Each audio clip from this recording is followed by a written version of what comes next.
Hello everyone. Welcome to Study IQ. My name is Shikha Puri and in this session we will discuss about the most important MCQs of Negotiable Instrument Act 1881. देखिए हम Negotiable Instrument Act को पढ़ने जा रहे हैं.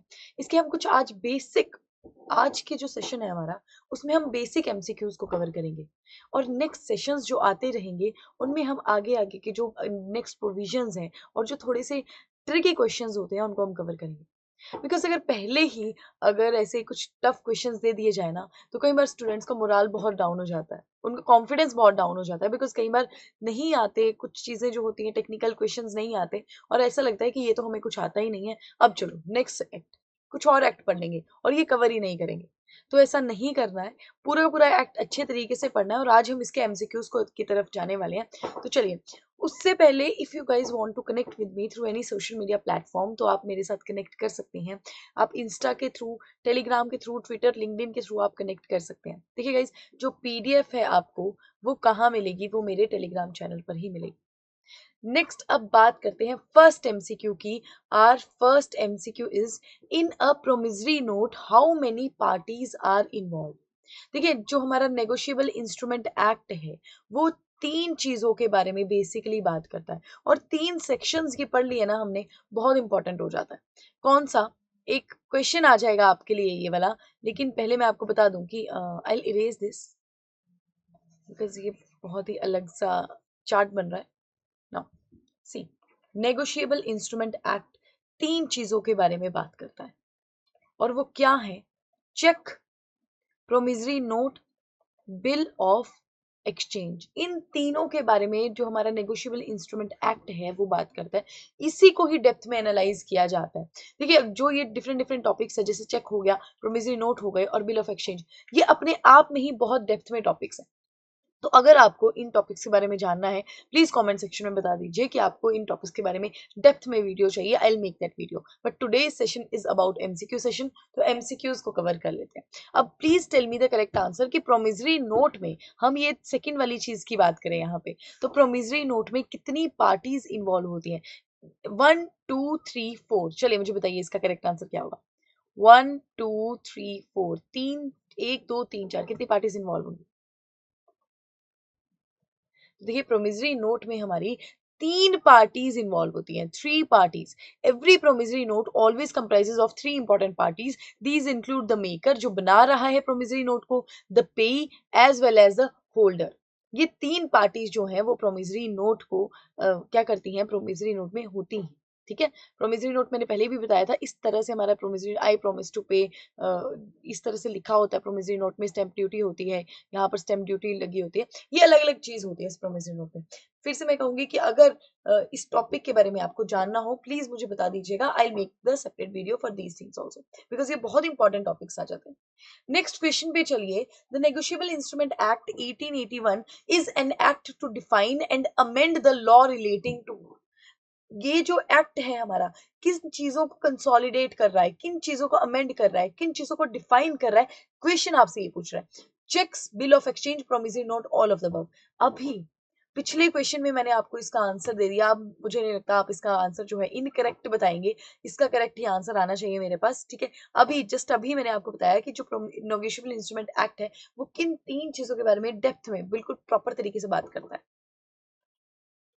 तो यहाँ पे ऑप्शन आ जाती है डी ऑप्शन की. यहाँ पर चेक के बारे में भी बात की जाती है, बिल ऑफ एक्सचेंज के बारे में बात की जाती है, प्रोमिसरी नोट के बारे में बात की जाती है. अगर हम देखो नेगोशिएबल इंस्ट्रूमेंट एक्ट के बारे में बात की जाए ना तो नेगोशिएबल नेगोशिएबल होता क्या है? नेगोशिएशन हम देखते हैं. नेगोशिएशन मतलब कि अगर कोई चीज आप नेगोशिएट कर रहे हो, कोई चीज बड़े दाम में थी आप उसको कम में लेकर आ रहे हो, नेगोशिएट करना चीजों को, ऊपर नीचे करना चीजों को, वो हो जाती है नेगोशिएशन. बट यहाँ पर इस एक्ट में, नेगोशिएबल इंस्ट्रूमेंट एक्ट में क्या बात की गई है? नेगोशिएशन का मतलब होता है ट्रांसफर. ठीक है, यहाँ पर ट्रांसफर कर रहे हो आप चीजों को, तो मतलब यहाँ पे एक लीगल डॉक्यूमेंट है जिसमें कुछ मनी इन्वॉल्व है और उस डॉक्यूमेंट को आप क्या करो, एक पर्सन से दूसरे पर्सन को, दूसरे पर्सन से तीसरे पर्सन को ट्रांसफर कर रहे हो. कई बार क्वेश्चन ये बन जाता है कि नेगोशिएबल इंस्ट्रूमेंट्स जो होते हैं वो कितनी बार ट्रांसफर किए जा सकते हैं, कितनी बार नेगोशिएट किए जा सकते हैं. तो देखिए ये होता है एक मेच्योरिटी पीरियड पे। अगर किसी भी इंस्ट्रूमेंट का, ठीक है, चेक की मान लीजिए बात, चेक का अगर कोई टाइम पीरियड है 3 महीने का, चेक का पीरियड अब जैसे कवर कर दिया गया है, तो इतना टाइम पीरियड है, वो मेच्योरिटी पीरियड है उसका। उसके पहले से आप उसको जितनी बार क्या है ट्रांसफर करना चाहे कर सकते हैं। But there are some conditions also कि अगर आप जो नाम है वो मेंशन अगर किया हुआ है चेक जिसको देना है, उस तरह से अलग अलग चीजें मेंशन होती हैं, और ये नेगोशिएबल इंस्ट्रूमेंट में बात की गई है इन सब के बारे में। ठीक है, तो इसका आंसर क्या हो जाता है, डी ऑप्शन हो जाता है कि नेगोशिएबल इंस्ट्रूमेंट एक्ट किस बारे में बात करता है, to define, to consolidate, to amend the laws relating to cheques, promissory note and bill of exchange. चलिए नेक्स्ट क्वेश्चन पे आ जाइए। Section 5 of negotiable instrument act deal with, किस बारे में सेक्शन 5 हमारा बात करता है, बिल ऑफ एक्सचेंज के बारे में, होल्डर इन ड्यू कोर्स के बारे में, चेक के बारे में, प्रोमिसरी नोट के बारे में। ये जो चारों ही ऑप्शंस आपके पास दी गई है ना, पहले तो मैं आपको ये बता दूं कि ये चारों ही ऑप्शन बहुत ज्यादा इंपॉर्टेंट हो जाते हैं। बिल ऑफ एक्सचेंज मैंने आपको पहले भी बताया, ये तीनों टॉपिक्स तो इंपॉर्टेंट है। होल्डर इन ड्यू कोर्स को स्पेसिफिकली पूछ लिया जाता है, तो ये टॉपिक भी आपका बहुत ज्यादा इंपॉर्टेंट आ जाता है। तो चलिए मुझे पहले ये बताइए सेक्शन 5 किस बारे में डील करता है। मैंने आपको बताया ये तीन चीजें बहुत इंपॉर्टेंट, तीनों सेक्शन, चेक का सेक्शन, बिल ऑफ एक्सचेंज का सेक्शन और प्रोमिसरी नोट का सेक्शन बहुत इंपॉर्टेंट है। सीधे सीधे सेक्शन बेस्ड क्वेश्चन आ जाएगा। तो सेक्शन 5 डील करता है हमारा बिल ऑफ एक्सचेंज के साथ में। और इफ अगर मैं बेयर एक्ट लैंग्वेज को पढ़ूं तो बेयर एक्ट लैंग्वेज क्या बोलता है बिल ऑफ एक्सचेंज के लिए, is an instrument in writing containing N unconditional order signed by the maker directing a certain person to pay a certain sum of money only to or to the order of a certain person or to bearer of the instrument। Bill of exchange का पूरा बताया गया है कि ये क्या होता है, ये एक कंडीशनल ऑर्डर है जो किसके द्वारा, मेकर के द्वारा साइन किया जाता है, उसमें डायरेक्ट किया जाता है किसी पर्टिकुलर पर्सन को कि आप इतना पैसा जो है वो दोगे। ठीक है, इस तरह से सारा का सारा काम होता है, इन ऑर्डर और पे डिमांड पे होती है ये चीजें। ठीक है, चेक जो होता है bill of exchange kind of हो जाता है। नेक्स्ट आ जाइए, नेक्स्ट क्वेश्चन बात करता है section 35 of negotiable instrument act 1881 deals with, A है liability of endorser, B suretyship, C liability of the maker of note and acceptor of a bill and D negotiation by delivery. Section 35 किस बारे में बात करता है, तो यहाँ पे एक वर्ड आ गया इंडोर्सर, और नेगोशिएबल इंस्ट्रूमेंट एक्ट में ना इंडोर्समेंट जो वर्ड है वो बहुत इंपॉर्टेंट भी हो जाता है। तो ये क्या चीजें हैं, देखिए नेगोशिएबल इंस्ट्रूमेंट एक्ट बात करता है कि आप ट्रांसफर कर सकते हो दो जरियों से, दो तरीकों से। फर्स्ट आ गया डिलीवरी एंड सेकंड आ गया इंडोर्समेंट। ठीक है, डिलीवरी में जब किसी का नाम मेंशन ही नहीं है, ठीक है, जिसको भी आप क्या कर रहे हो नेगोशिएबल इंस्ट्रूमेंट एक्ट दे रहे हो, उसमें किसी का नेम मेंशन नहीं है और वो आप आगे से आगे ट्रांसफर कर रहे हो। बट इंडोर्समेंट में क्या होता है, एक रिटर्न चीज होती है, रिटर्न डॉक्यूमेंट होता है जिसमें पर्टिकुलर नाम लिखा गया होता है।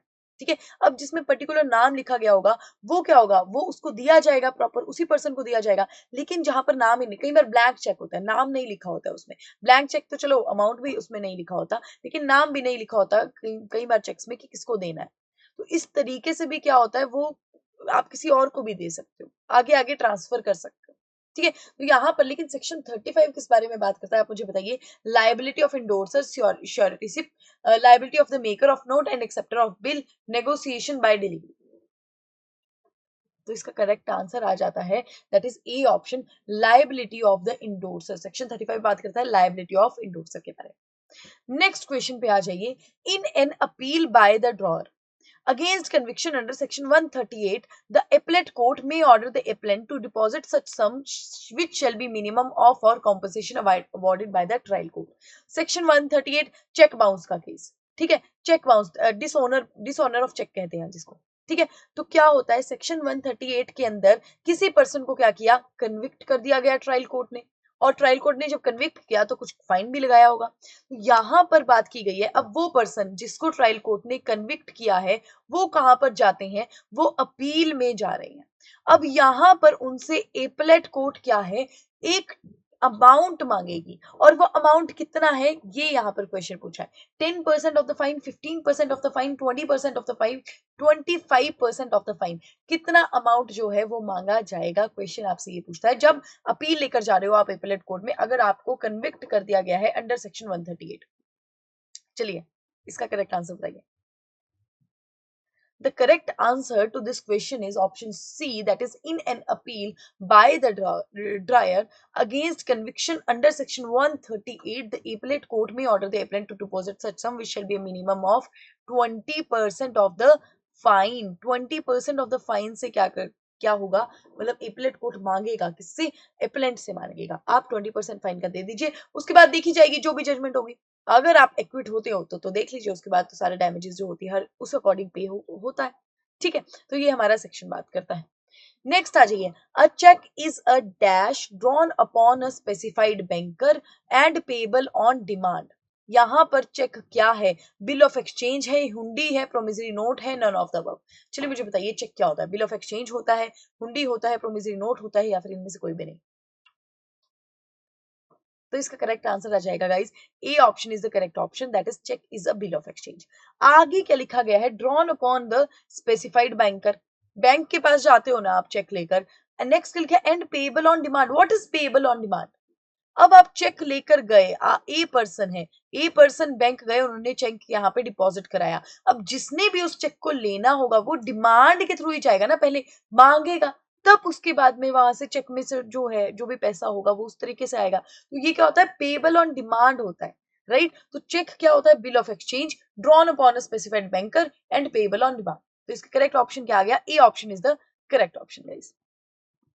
नेक्स्ट आ जाइए, नेक्स्ट क्वेश्चन आपका बात करता है, in case of an accepted bill the liability of drawee is. यहाँ पे क्या, bill of exchange, bill of exchange जिसने एक्सेप्ट कर दिया, तो यहाँ पे ड्रॉय की लायबिलिटी क्या होती है, प्राइमरी और अनकंडीशनल, प्राइमरी और conditional, secondary and conditional, none of these.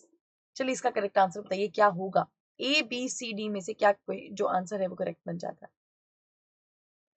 तो देखिए इसका जो करेक्ट ऑप्शन है वो होगा A, that is primary and unconditional जो है लायबिलिटी होगी किसकी, हमारी ड्रॉय की, जब बिल क्या है, बिल ऑफ एक्सचेंज जो है वो एक्सेप्ट हो गया उसके बाद में, right.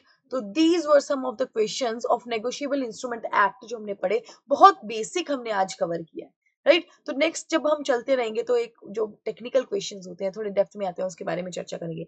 I am again telling you कि कुछ भी अगर नेगोशिएबल इंस्ट्रूमेंट एक्ट से रिलेटेड किसी भी टॉपिक के बारे में if you want to know, जैसे चेक बाउंस का जो सेक्शन 138 है बहुत इंपॉर्टेंट होता है, उसके बारे में if you want to know, और अगर अलग अलग टॉपिक्स के बारे में आप जानना चाहते हैं तो please tell me in the comment section, उसके लिए अलग से वीडियो बन जाएगी, बिकॉज बहुत डेप्थ में एनालाइज करके चीजों को समझना पड़ता है, क्योंकि ये चीजें क्या होती है, टेक्निकल आ जाती है। जब कोई चीज टेक्निकल आ गई इसको डेप्थ में पढ़ना चाहिए, ऐसे हवा में बातें नहीं करनी चाहिए, ठीक है। तो this is all about our MCQ session. Next session में मिलते हैं नेक्स्ट टॉपिक के साथ, तब तक प्लीज अपना ध्यान रखिए एंड मेजरली अपनी हेल्थ का ध्यान रखिए। Thank you so much guys.